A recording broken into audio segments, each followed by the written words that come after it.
ദൈവനാമത്തിന് മഹത്വമുണ്ടായിരിക്കട്ടെ. നീതിയും ന്യായവും ആഗ്രഹിക്കുന്നവരാണ് നാം പലരും.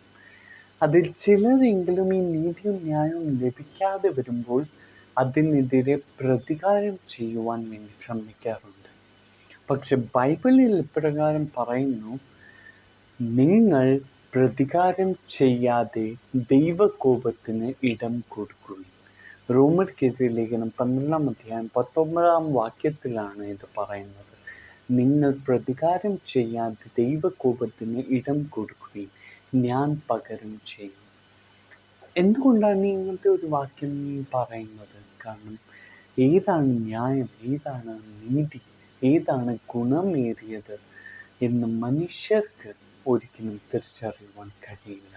അത് ദൈവത്തിന് കഴിയും. അതുകൊണ്ട് ദൈവത്തിൻ്റെ ഹിതപ്രകാരം നടക്കുവാൻ വേണ്ടിയാണ് നാം മനുഷ്യർ ആഗ്രഹിക്കേണ്ടത്. ഒരു പാട്ടിലൂടെ നമുക്ക് ദൈവത്തിൻ്റെ ഹിതപ്രകാരം ദൈവത്തെ ഒന്ന് പുകഴ്ത്താം.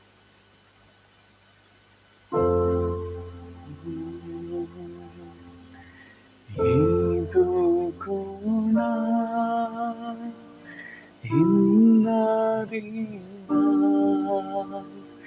എല്ലാ ജ്ഞാനം എന്നുനാഥ